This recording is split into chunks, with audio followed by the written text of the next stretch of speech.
We were just so clueless and didn't have the tools to actually implement what we wanted in our relationship. And that over many, many years is what led us to where we are today, to figure out what causes people to disconnect in the very relationships that they were so excited about. Because when I figured out what causes people to disconnect, she said, well, okay, great, but so what? You know, we know what causes them to disconnect. That doesn't help us much. She said, what if we reversed it? Is that what causes people to connect? And she was quite correct. This is episode number 562 with Dr. Glenn and Phyllis Hill. We're going to be speaking about how to conquer conflict in relationships in just 4 minutes, how to really connect with your partner, whether you're just dating or in a relationship. You're going to want to really pay attention to these two experts because they have a lot of wisdom to share. Hi, everybody. I'm Sandy Weiner, and welcome back to Last First Date Radio, where we believe it is never too late to go on your last first date. And to support you on your journey to lasting love, I wrote 2 books.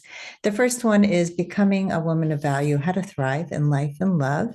And this book is really about how to communicate better, how to really build your core confidence. And it's a lot of really helpful tips, stories, lots of good stuff. And this one, Choice Points in Dating, is just published in February 14th of this year. And this is really about the choices we make in dating and relationships. And often we feel we're not a choice. We make poor choices, and it all boils down to our inner GPS, which really guides us to making the best choices. And I show you how to do that in this book. And so they're both available on Amazon for Kindle or paperback. This week's tip from the Woman of Value book is step number 2, create a life that energizes you and fills you up. We often feel that we have a life that's kind of meh. And I know that a lot of my life has been interesting, but not at the level that I live now. And so it's really with intention that we create a life that is not just in service to others, but that actually energizes us. And so if you are feeling kind of blah right now, I encourage you to do something. Take one step towards living a life that feels more aligned with who you are and really gives you more energy, whether it's signing up for a class or doing a hobby that you've always wanted to do, or even just reading that book. Whatever it is that will really energize you more, go do that. And before I bring our guests on, I just want to invite you to join my Facebook group. It's called Your Last First Date, and it's for women over 40 who really want positive support, very unlike most groups for single women. And so join us over there at Your Last First Date. And now for my guests. Dr. Glenn and Phyllis Hill developed a tool to help conquer conflict in relationships in only 4 minutes. After experiencing 30 years of a painful marriage, Dr. Glenn went back to school to become a marriage and family therapist and a clinical sexologist. He spent many years researching emotions and studying how the brain fires when we experience emotions, which led to developing the connection codes. Through using their unique system, couples who had signed divorce papers reunite, incomes double, health diagnosis is reversed, and sexless marriages experience joy in sex. That's pretty awesome. Welcome, guys. Wow. Thank you so much. It's such a thrill to be with you and just to be able to talk about topics that I know mean a lot to you and your audience, just based on your podcast. So really thankful to be with you today. Well, thank you. These topics are very near and dear to my heart, and I teach communication skills and boundaries. And without good communication and really understanding emotions, we don't have fulfilling relationships with ourselves or others. So let's talk about you and your marriage, and what was your vision for marriage and what actually happened. Yeah, well, listening to some of your stuff, Sandy, I just think it's so important that people give themselves some grace, because nobody plans to fail in relationships. And our story is very much that 24 hours before our wedding, we were excited about happily ever after, and 48 hours after our wedding, we were shell-shocked and stunned about what the heck just happened. And we figured we just signed a 70-year contract. I was 20 years old. I didn't know how long 70 years was, but it sounded like a long time. And I was like, oh my gosh, well, we didn't plan that. We didn't do that on purpose. We were just so clueless and didn't have the tools to actually implement what we wanted in our relationship. And that over many, many years is what led us to where we are today, to figure out what causes people to disconnect in the very relationships that they were so excited about, which includes every relationship, including children or whatever it is. And just so you know, I'm the educated one. Phyllis is the smart one. I do all the hard work, and she figures out what actually matters. Because when I figured out what causes people to disconnect, she said, well, okay, great, but so what? We know what causes them to disconnect. That doesn't help us much. She said, what if we reversed it? Is that what causes people to connect? And she was quite correct. And that's what we now call the connection codes, because we know how to help people connect deeply in relationship. Wow, beautiful. Phyllis, do you have anything to add to that? Well, we were young when we married, and I know that, even today people say, well, that was the problem. You were just too young. And it's like, I don't agree with that. I don't believe that. I think people in their 30s don't necessarily have the right tools and the right things to set up for success. And for us, the list that we had made, actually at that young age, we looked pretty successful. We bought our first house, signed on it like 2 weeks before the wedding. We both had really good jobs with future career opportunities. We had good insurance. We had a good car, all the things, and we had not lived in the same city. So we had dated long distance, which means we did a lot of letter writing back in those days. And like actual letter writing. Yes, you probably know what that means. A lot of your audience may be like, a letter. What does that mean? Her audience may get it. But, on paper, we looked like we had all that it takes to have success. And so for us, it just was almost startling how right away we fought and disconnected and did not understand the differences. Very much went into it thinking there is only a right way. And so, it was so often that my way was not the right way. And so there was a lot of just tension and stress over the differences of who we were. And it was just like, wow, the pain in that, the conflict, and it just kind of grew. It's like we didn't know. It's one of those where you go, was this what it was meant to be? Like, wow, there's so much pain and so much conflict and misunderstandings and woundings. And so, for us, it just led us down a road of just years of pain. And yet we married on purpose. We liked each other. We really saw that we could have a future together. And there was so many things that we agreed on as far as how we saw the world, or how we, even money. One of the things a lot of couples fight about, nope, not for us. We were always kind of on the same track when it came to things like that. And yet we did not know how to resolve our differences or resolve the conflicts that we would have. Well, I like that you brought in these foundational things that you had in common, because a lot of people who have conflict don't agree on worldview, and they don't agree on money and all the big topics. So I think in those cases, it is harder to resolve conflict. I think that you just didn't have conflict resolution skills, and you both didn't really know how to resolve issues. I mean, the Gottmans talk about how the biggest marker for divorce is the way that conflict shows up in relationships, especially the worst kinds of conflict, which can lead to contempt, which is the worst way to be in a relationship.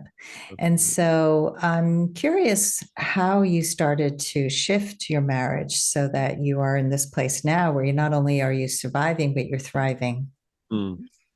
Well, I mean, it all boils down to the connection codes, and the connection codes are the blueprint of how humans connect deeply. We did not invent the connection codes. We just wrote a book about it. We just developed classes in teaching them. But the connection codes are just a human condition. This is true of every human on the planet. So I was on a quest to discover how in the world these two people, Phyllis and Glenn, could get lost so horribly from each other. It didn't make sense because, again, we planned to have a great relationship, and we did have. We married on purpose. We married because we wanted to. So I'm just befuddled. How is this possible that these two sharp, talented, gifted people can be clueless? And it took us a long time. And again, there were lots and lots and lots of steps along the way, but eventually began doing research and just figuring out, how do people lose each other? How did Phyllis and Glenn get so lost from the relationship that they wanted to have? They signed up, it wasn't a shotgun wedding. It was a voluntary arrangement. And so as we began just charting where people get lost, and in a very micro way, and we observed hundreds and thousands of interactions and just started notating, where did they lose each other? What happened, literally in kind of a freeze frame way, to go, oh, right there. He pulled away from her. You can just watch people's, body language right in that second. And so it took a long time, but we started noticing these patterns.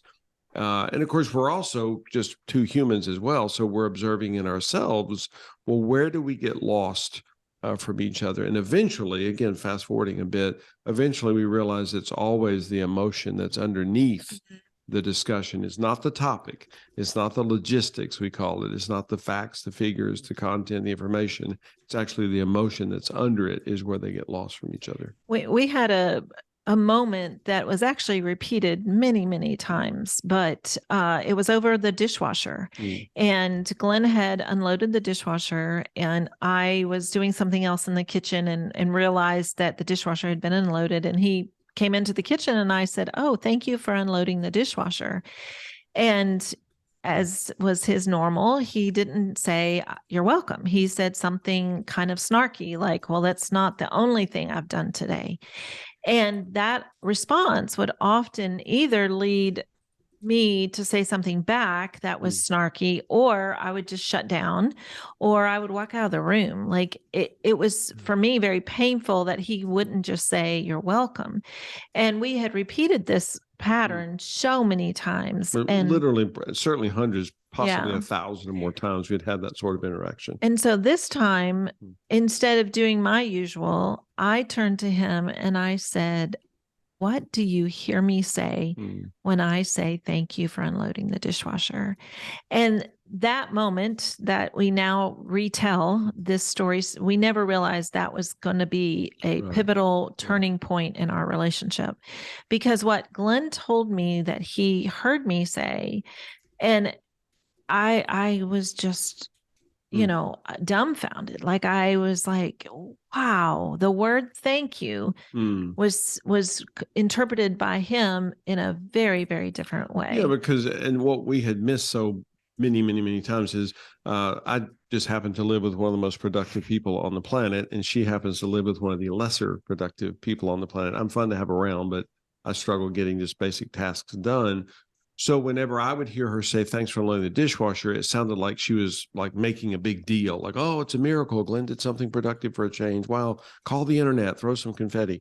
And so I felt insulted by that. I felt demeaned. I felt humiliated. So my response to her would be, something as she said, like, "Well, it's not like that's the only thing I've done today. I mean, I've done some other things too, because I'm experiencing an attack from her, none of which she intended, none of which she was experiencing, but that's what happened inside of me." And so I felt shamed. I felt embarrassed that she's making a big deal out of something very, very small. So whenever she would say to me, and she went through a period of probably years where she would say, "You could just say you're welcome," or something. And why would I say you're welcome when you just insulted me? You just humiliated me, which again had nothing to do with Phyllis. That was all of what was happening inside of Glenn, and her slowing down in that moment, which she did not have to do. It was simply out of kindness and gratuitous that she said, "Babe, what do you hear me say there? What happens for you?" And she got curious about her partner's response, which again, she didn't have to do. It was incumbent on me to tell her what was happening, and I was clueless. I was completely, again, just clueless of what was happening for me.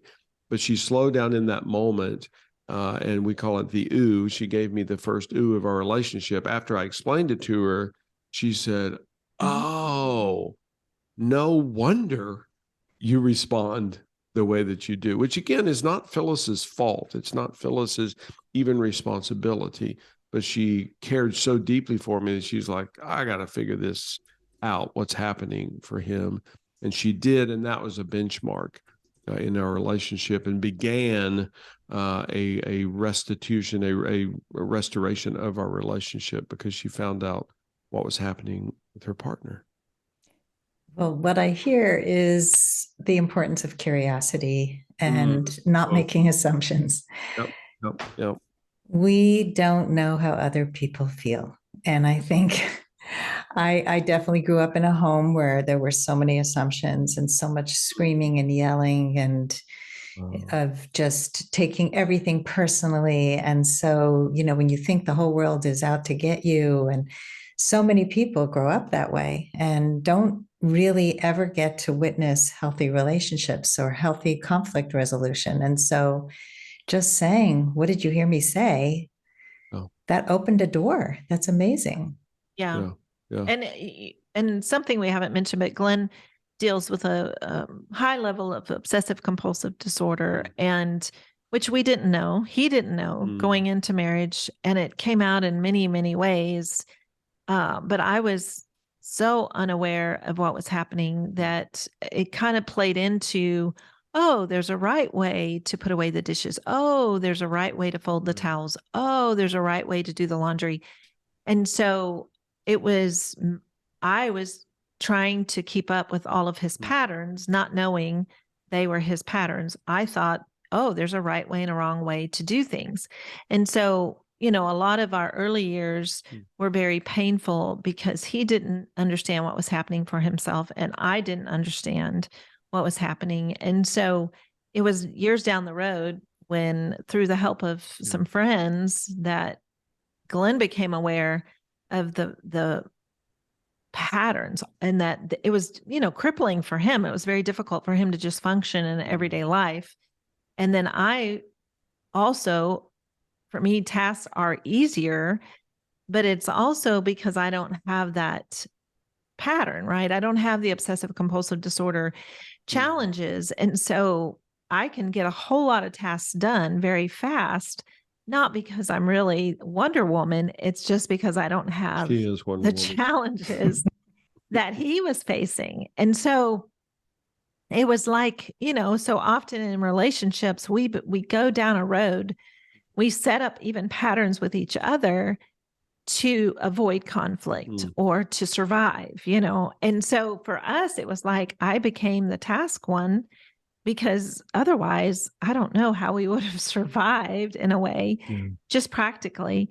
But eventually it was like, when he started understanding and realizing, oh, this is obsessive compulsive disorder, and that he really started seeing the emotion behind so much of it and got the help that he needed. I think that was the thing too, that we realized we're fighting over logistics, and really it's the emotion under it that is disconnecting us. Yeah. What that means practically, and again, there's hundreds and perhaps thousands of scenarios that played out for us, but Phyllis would do laundry, for example, and fold the towels.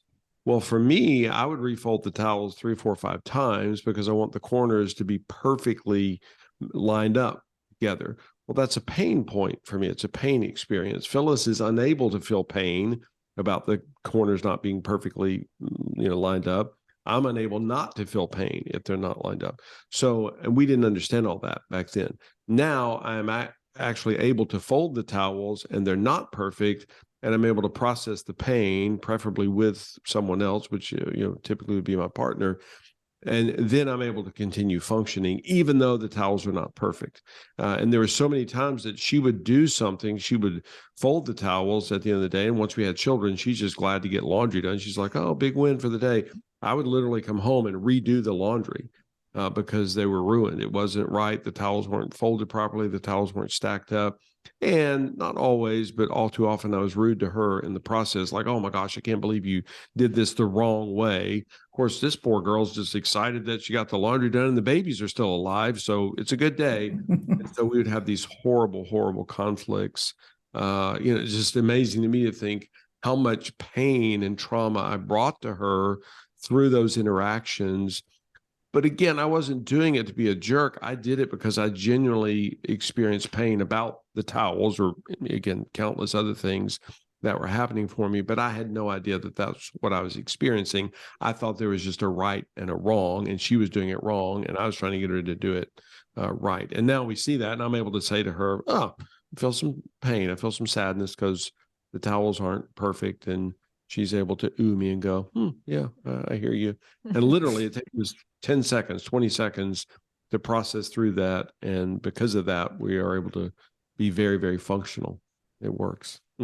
Yeah, I can see that. And I think this is such a relatable topic, even though, with people who don't have OCD and who don't have your exact situation, there's definitely a right and wrong way to do things. And I think, especially when you have children, and I remember that was a pivotal moment for me with my ex-husband, which like he would take the kids out sometimes and he wouldn't pack the baby bag correctly. And I would say, oh yeah, how irresponsible of him. He's taking the kids and they're going to be hungry and he didn't pack a snack. And then I just took a breath and said, he's taking the kids. That's wow. A good thing. But it also sounds like in your case, both of you were willing to do the work. Let's take a quick break to hear from our sponsors. This episode is brought to you by Amazon Music Unlimited. You can listen to over 70 million songs and thousands of playlists and stations. Plus, you can now stream your favorite podcasts, like Last First Date Radio. You can listen to any song, anytime, anywhere, on any of your devices. Get Amazon Music Unlimited for free for 30 days. Just head on over to getamazonmusic.com/lastfirstdate to learn more and claim this offer. I'm wondering if you have only one person doing the work, and this question comes up a lot because I usually deal with just one part of a couple. How successful can it be if somebody says, well, I don't need therapy, or I'm perfect the way I am, so you're the problem? Well, part of what one of the Connection Codes protocols is that when we present a need from a position of vulnerability, we are coded as humans to help people who are in need. So just like in that situation, if I said to Phyllis, oh, I can't believe you do it like that. Well, now we call it the wolf. Now I look like a wolf in her brain. I'm attacking her. And we are not going to connect in that. If I'm able to say to her, I feel some pain about this, whatever the this is, I've just exponentially increased the odds of her being present for me. And it doesn't mean that she has to change her behavior. I just convey to her my experience and my need, and she's far, far, far more likely to be able to help me, to be present for me, and to want to help me. Whereas when I'm just criticizing her, I look like a wolf in her brain. We always say it's tough to hug a wolf and it's dangerous to try to dance with one. Whereas if I can just present myself authentically, vulnerably to her, it changes the whole dynamic. Yeah, I think we also get that question a lot with what if my spouse isn't willing to do this with me? Yeah. And we always say for you to understand emotion is huge for you. And we talk about how the brain houses emotion, and we teach the different emotions, and that there are messengers and there are guides. And so whether you are in a relationship or not in a relationship, no matter what age you are, you need to be able to tune in to the messengers that are firing in your brain. And, we understand that the body keeps the score. We are built to get emotion out of our bodies, not to store them. We are, designed for that. And so in or out of a relationship, we need to understand these things. And we need simple tools to be able to guide us down that road. And so the healthier you get in just understanding emotion, understanding what your body's trying to tell you, then you're and again, it's, even in our relationship over the years, and we've been together 40 years, is that we're still as different as we've ever been.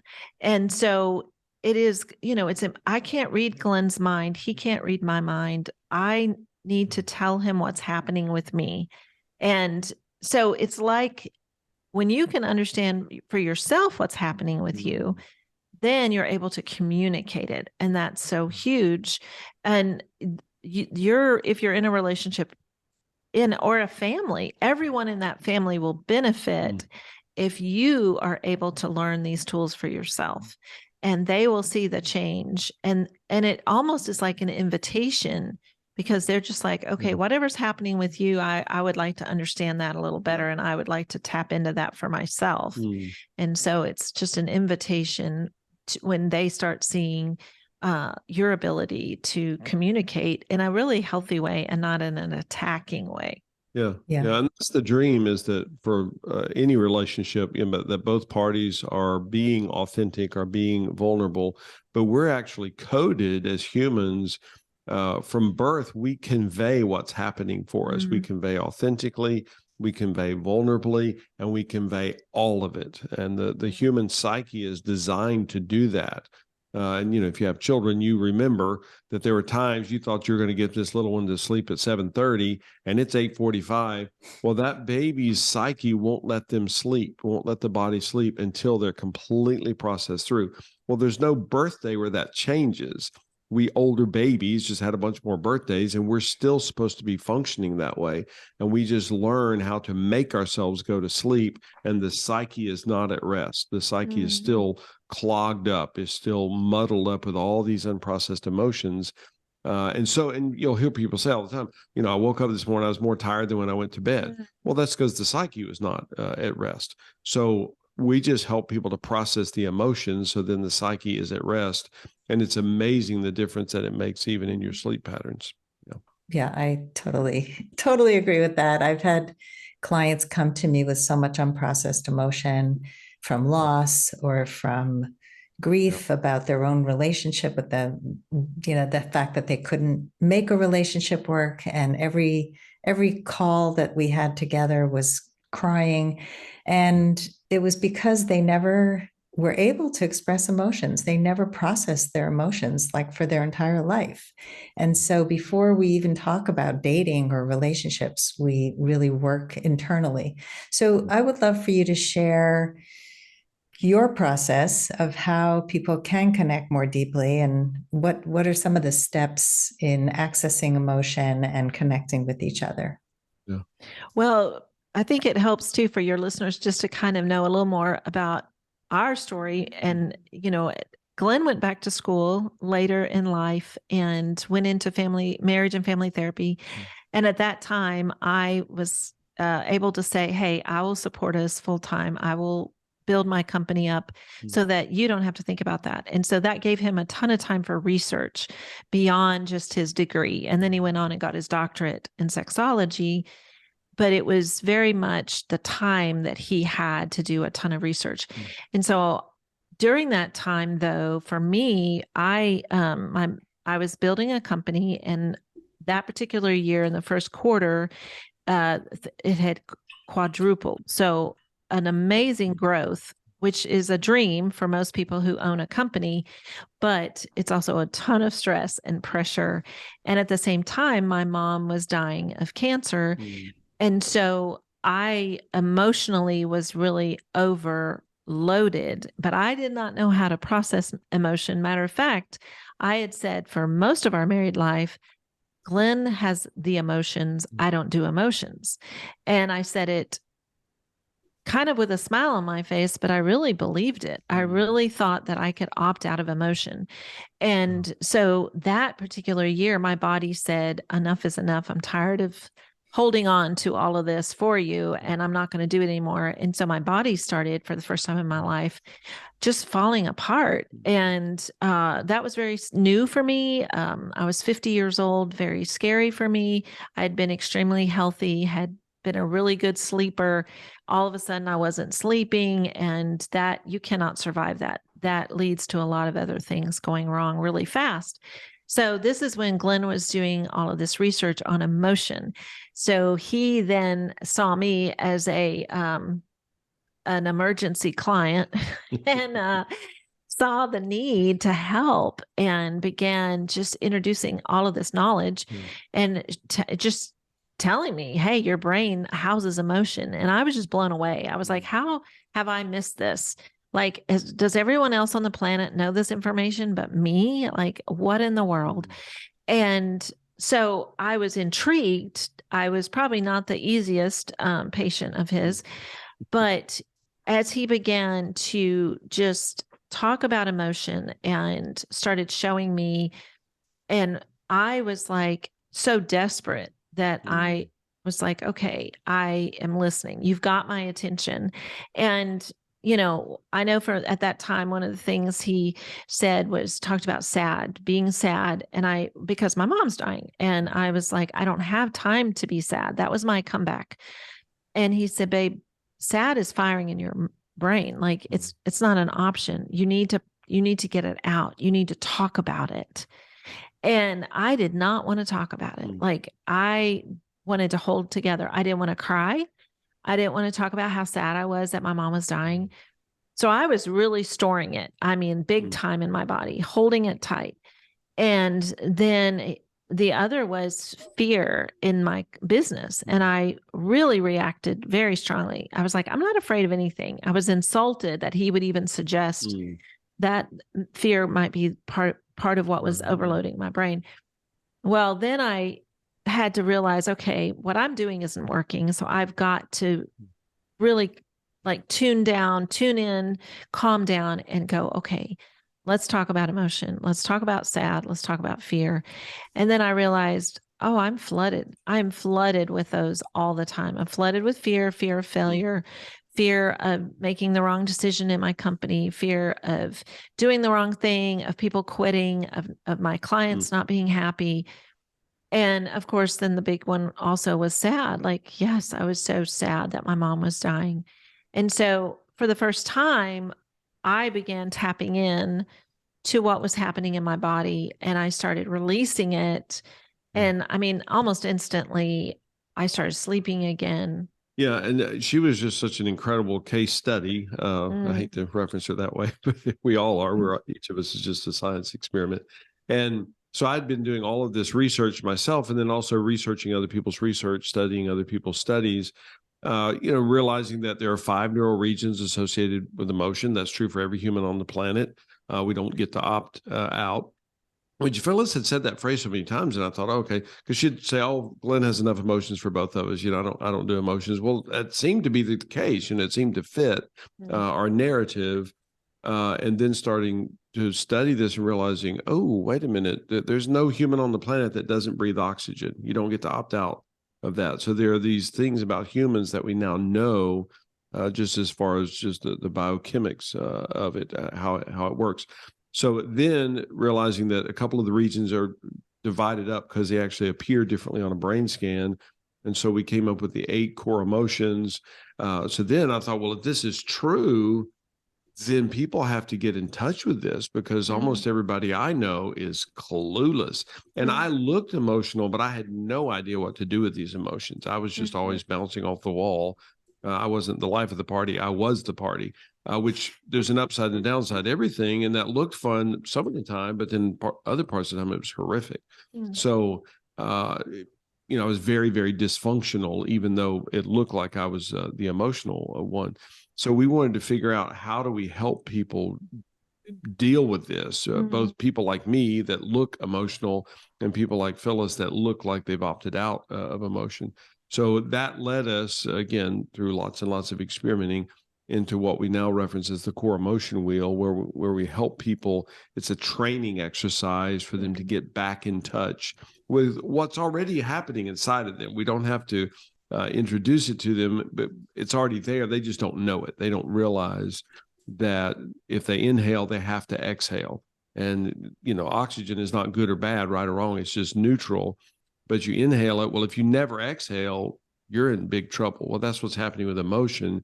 People are experiencing emotion, but they don't exhale it. And so it gets built up. And there's research now that says unprocessed emotion, there's a mounting body of evidence that says that unprocessed emotion is what leads to debilitating illnesses, most of them, which includes many cancers, which is stunning to think that, because especially Western medicine, we're all about curing the symptom. We treat the symptom and not realizing that, there's something that's behind this. Dr. Steve Case has done research where he says that he has isolated hardening of the arteries down to 6 weeks of loneliness.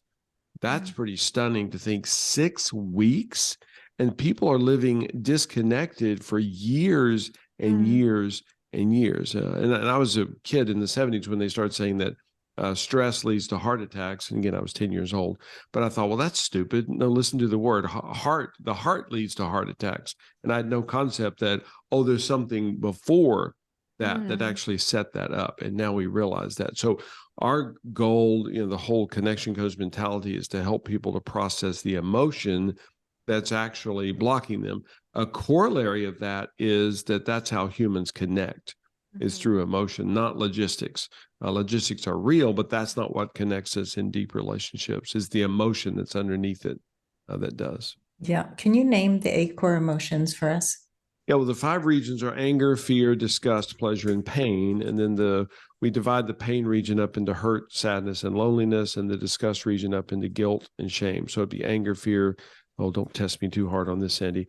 Anger, fear, guilt, hurt, sad, shame, lonely. Did I miss one? Joy. No, I forgot joy. Yeah. I think I said those right.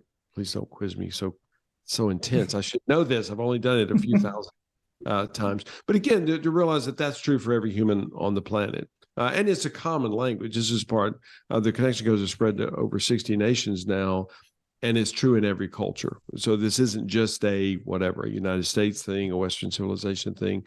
This is the human condition to be able to process those. Well, and what we reference as the core emotion wheel is simply the tool that was developed. It's a simple tool. And part of it, I think, goes back to my own story. I needed things to be simple. Glenn was always great about doing the research. He would find great books and he would go, "Oh, you should read this book." And I wasn't about to read that book.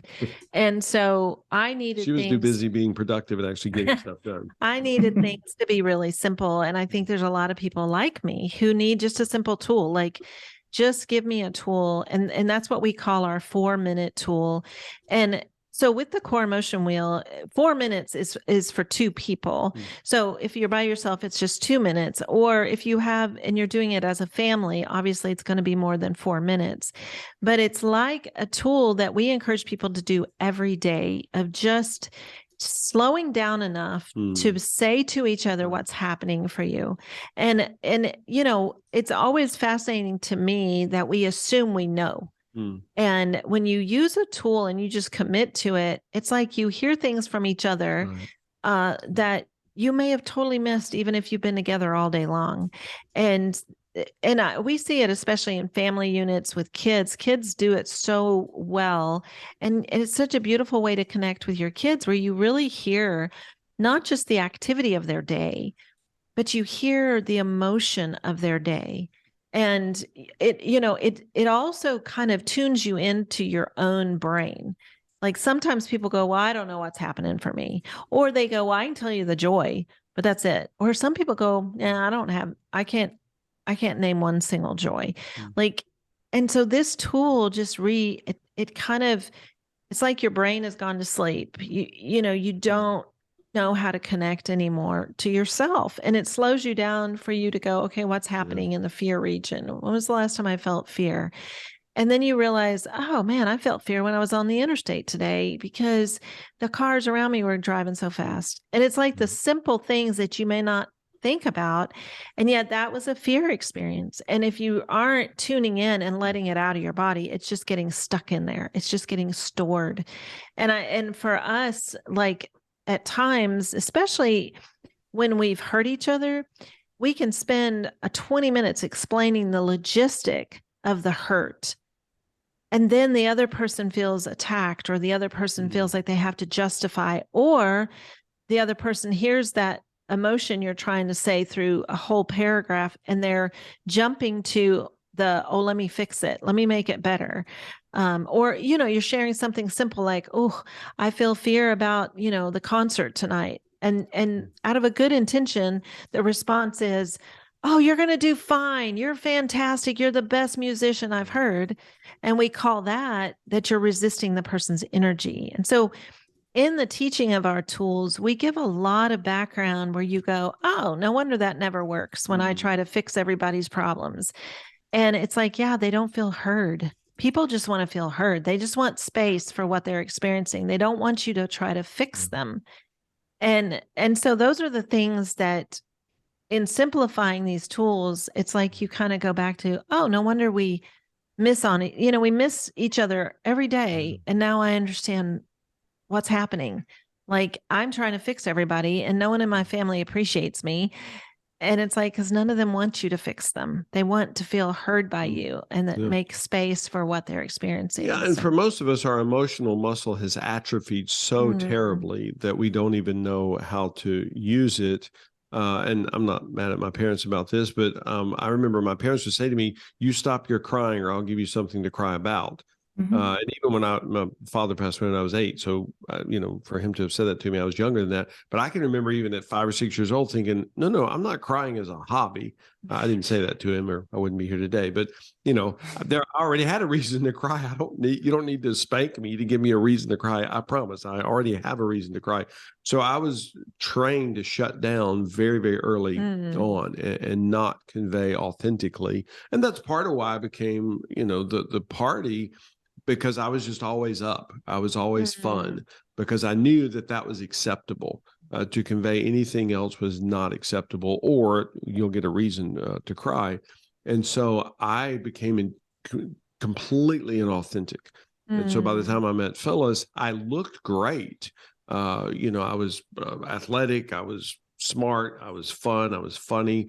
I actually was cute back then. That was a long time ago.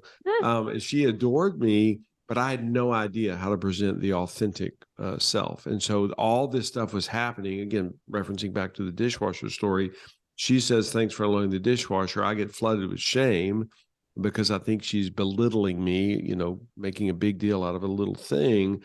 And of course, she didn't know that. She's thinking, I just said, well, thanks for loading the dishwasher. How could that possibly be a bad thing to say? She's thinking it's good. And we did that hundreds or 1,000 or more times.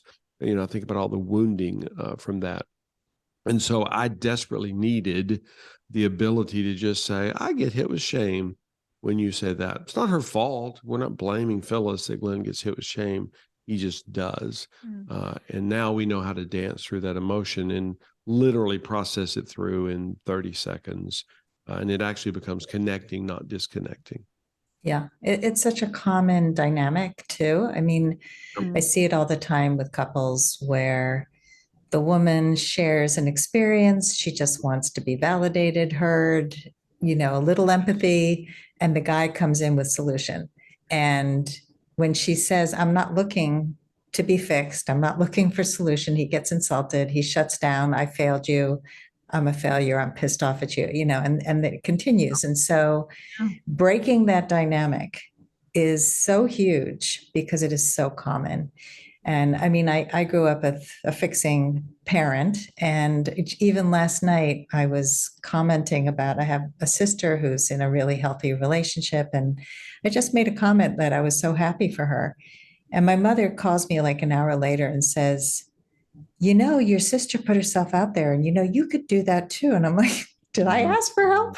Like, what are you doing here? I am really happy with my life. I was just commenting on my sister. And so, it's just, I'm less triggered than I used to be because I know she has good intention, but I have told her many times, I really want to feel my feelings. And when you say to me, don't worry, don't feel, that doesn't feel good. Can I tell you what feels better?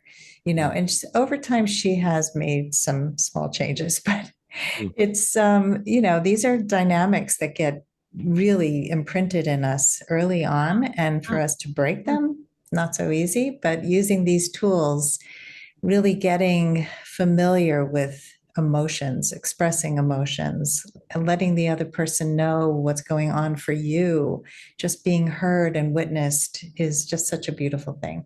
Yeah. Yeah. Wow. I love it. It's amazing. So, as we come to a close, what are your final words of advice for anyone who wants to go on their last first date? For people who have put themselves out there, who are looking for love, looking for a relationship, and it's that idea of, can I be authentic? Like, can I show up as my true self? Can I share authentically what my emotions are? And the answer is yes.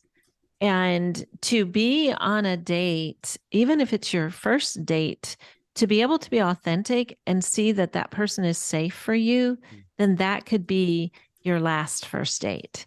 Because that could be the one where it's like, this person allows me to be authentic. I don't have to show up and fake it. I don't have to try to impress. I can be authentic. And you deserve that. You deserve a life where you can be safe and authentic in who you are and made space. There's space for your emotion. And it's such a beautiful thing when you can see that, wow, that person made space for me. And because too often we feel broken. We feel that, we're too broken to be loved, or especially if we've had multiple relationships. But to know, no, that's not true. You can be an authentic person and find the person where you can be safe. Yeah, we always say that everyone on the planet who's connecting deeply is using the connection codes, not because we say so. It's just the human condition.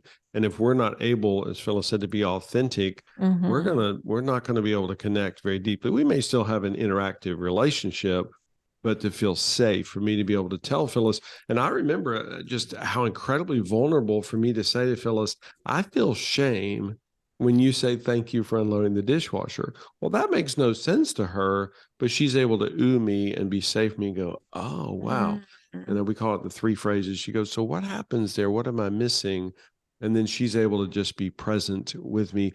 And we're hearing from, and the connection codes are evolving and spreading around the world, but we're hearing from people that say, I'm able to sort through relationships so fast now because I present my authentic self. And if the other is not going to be safe for me, it's still painful, but at least in an hour instead of 3.5 years.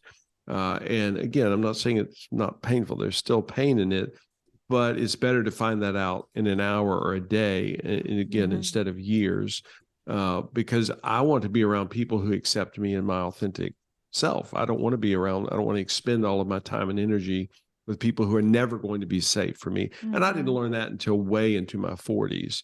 So I spent most of my life not being authentic because I thought that's what we were supposed to do. Supposed to present your inauthentic self, and to go ahead and be able to do that, just to present your authentic self. If the person's not going to be safe with you, at least now which again is still painful, but it's better to find out early on in the relationship. Yeah, it's so true. It's information that we really do need right up front. And it takes vulnerability to be you. It's much easier to put a mask on, but it's really not fun in the long run to be someone else. It takes a lifetime to come back to who we were. And I think if we can connect in that vulnerable way, it's the only road to deepening intimacy and to really finding out. And it's okay to go through people and be pickier about the right things because you want to know. You don't want to guess. Yeah. If you had been guessing still, you probably would be still fighting. So this is such important work. I know that you are offering our audience 20% off your Foundations Yes. Masterclass. And actually, I should have said it when we were talking about the core emotion wheel, that if your listeners are interested in a free download of the core emotion wheel, they can go to our website, connectioncodes.co/last first date. And your listeners will get the wheel and the instructions and a video of us teaching how to use that tool. So that's for your listeners. And then the discount code, if they wanted to jump into a master class, it is last first date, all capital, last first. Oh, just last first. Oh, good. We made it shorter. Last. Okay. That's for 20% off. Okay, so the 20% off is just last first, and the last first date is the free download of the wheel. Yeah. Okay, cool. Thank you for that. The wheel is really helpful. I've watched it in action in your masterclass, and I think it's just such an important thing to have a quick tool to be able to access your emotions, because people, sad, mad, glad, that's about the vocabulary of most people. And our emotions go deeper, but we don't have to name 100 of them. They don't have to be so nuanced. Wow. So Love that. thank you so much for coming on the show and for sharing these important tools and helping so many people connect more deeply. I really appreciate your wisdom.